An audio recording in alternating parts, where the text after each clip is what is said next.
Our next story is called Avalanche.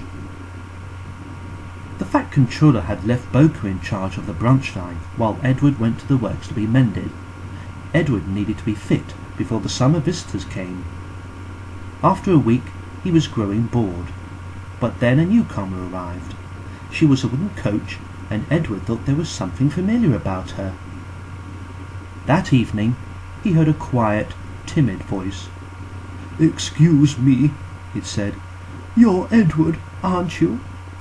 "That's right," he smiled. "Haven't I seen you somewhere before?" "Perhaps," replied the coach. "There were a lot of us build for the Furnace Railway. That's your old line, so says Thomas's driver." "That's right," smiled Edward. "What's your name?" "Victoria," said the coach. "When I was too old to work, I was made into a summer house in the orchard. Now a kind gentleman with a top hat says I can be mended and work on the railway again." "That will be the Fat Controller," said Edward.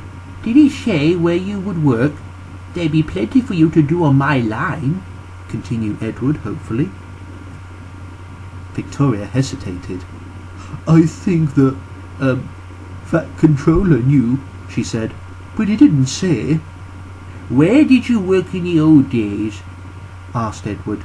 "My friend Helena and I worked on the branch line to the station called Lakeside," Victoria said. "There was a big lake with steamers on it. Windermere, it was called. Albert was our engine. He was old, but very gentlemanly and polite." She broke off, chuckling. "Except once," Victoria explained.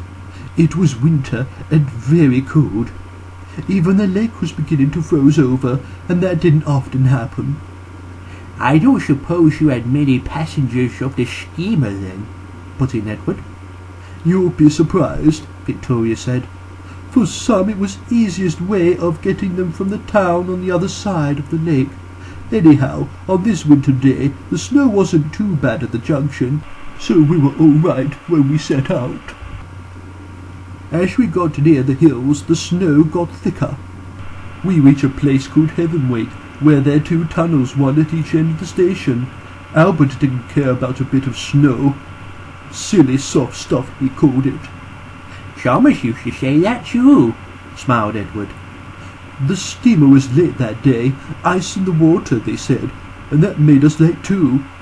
Albert was hurrying because when people got off the steamer they had to catch other trains at our junction." Victoria paused. She chuckled to herself before she went on. "Albert had been boasting about how good he was with the snow. Well, we soon got back to Havenway, and Albert stopped with his buffers at the mouth of the tunnel. The guard's whistle sounded. Albert didn't waste any time. He set off with a tremendous blast of steam, but the steam blew an enormous lump of snow off the tunnel mouth. It poured down and landed, whoop, on his cap.